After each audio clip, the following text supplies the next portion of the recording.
สบายดี FC ทุกคนตอนเช้ามื้อนี้เนาะนี่เอามาแต่ไปแลนเฮาได้ใบอีหุ่มมาเฮ็ดเป็นน้ำชาดื่มตอนเช้าเนาะเพิ่นว่าสรรพคุณมันนี่ก็ดีหลายอย่างเนาะอิงตามครับใครกินได้กินบ่ได้เนาะทุกคนนี่คือส่งอยู่นี่เนาะนี่ดื่มคู่กันกับน้ำชาตอนเช้าทุกคนแต่ว่าสรรพคุณนี่หลายอย่างเนาะเอาไปลวกกินก็ได้ใบอ่อนมันเนาะยอดอ่อนมันแต่เอาใบแก่เฮาก็สิมาปรับปรุงเนาะเปลี่ยนว่าเป็นอ่าการชงน้ำชายามมื้อเช้าเนี่ยคือเฮาอยากตัดเอาก็ได้เด้อทุกคนเด้อนี่แต่ข้าพเจ้าฮู้เอาเนาะนี่คนเนาะกลางใหญ่ละเฮาก็บ่เอาเนาะเฮาพูดเอาในนี่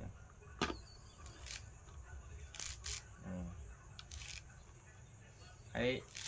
ไอ้เคยตากแห้งเมี่ยนส่งเลยทุกคนแต่ว่าเฮาตากแห้งเมี่ยนเทื่อหนึงแล้วมันสิเบิดแล้วเฮาก็เลยหามาทดแทนไว้แต่ว่าครั้งนี้อากาศครึ้มร้ายเนาะเฮาต้องได้ใส่ไผ่อ่อนๆเนาะขั้นตอนมันต้องใส่ไผ่อ่อนๆทุกคนเฮาสิไปพูดเลยนะครับก็สิไปล้างก่อนอืมไปล้างแล้วก็ให้เสด็จน้ำเฮาก็เอาขึ้นหิ้งเลยทุกคนบัดนี้ก็บ่ได้ถือขี้ฝุ่นอิหยังเนาะบางเทื่อเฮาก็อาจสิบ่ได้ล้างเลยเนาะ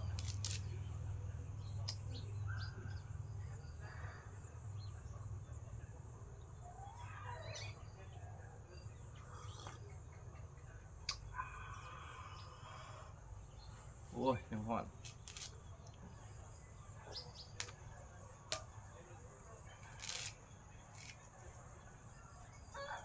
ตากไว้ประมาณ4-5 มื้อพุ่นแหละจนกว่าเป็นแห้งคักนั่นแหละเนาะเอามันแห้งก็คักเนาะหอมๆนี่ทุกคน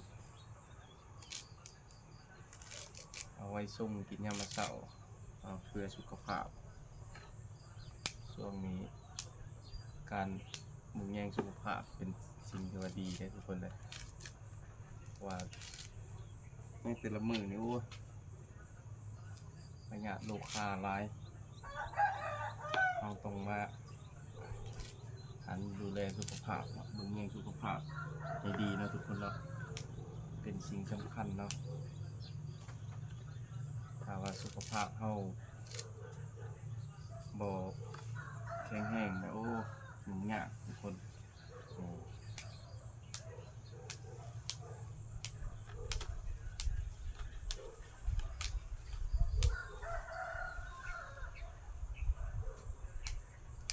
ซาใบนางหุ่ม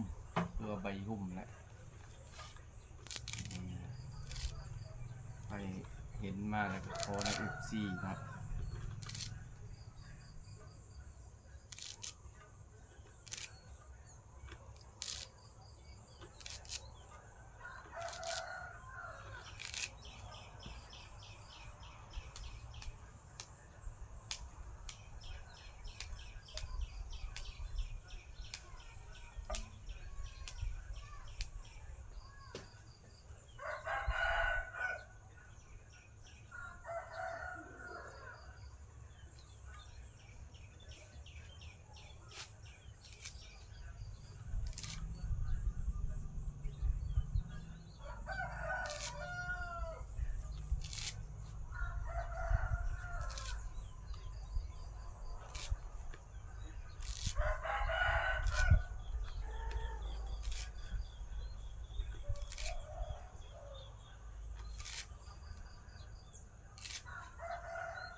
ทุกคนนี่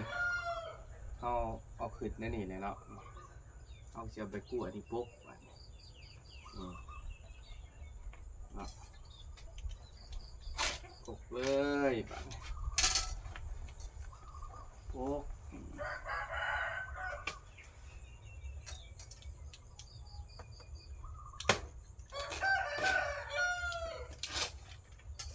ไปกล้วยจิกเลยทุกคนจิกมันเลยเนี่ย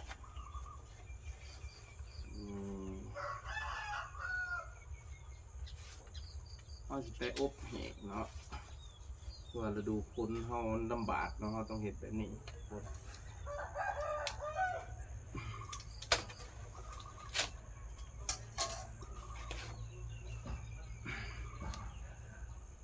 นะภูมิปัญญาชาวบ้านเลย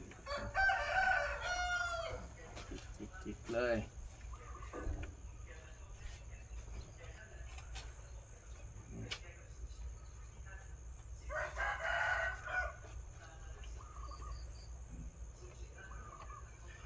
ทางกล้วยป่าทุกคนอันนี้ที่ว่าเก็บมาตั้งแต่พุ่นละสารวันก็เป็น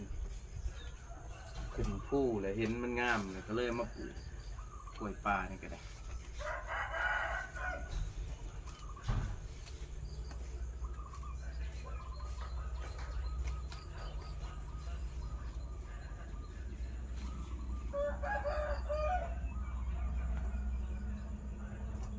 นี่เขาไปสิไปค้างไผ่เลยบ้านค้างไผ่เลยบ้านไปชมกันเลยทุกคนขั้นตอนนี้ก็คือสิขั้นตอนสุดท้ายตัวนี้เนาะหลังจากอบแห้งแบบนี้แหละเนาะนี่ใส่ไผ่เตานี่แหละไผ่อ่อนๆเนาะทุกคนเนาะนี่ใบนางหุ้มเนาะหรือว่าใบหุ้มมาแหละอบแห้งเพราะว่าฤดูฝนตากแดดบ่ได้ฝนตกเราต้องใส่ไฟแบบนี้แหละนี่ทุกคนใบกล้วยจิกดีๆเลย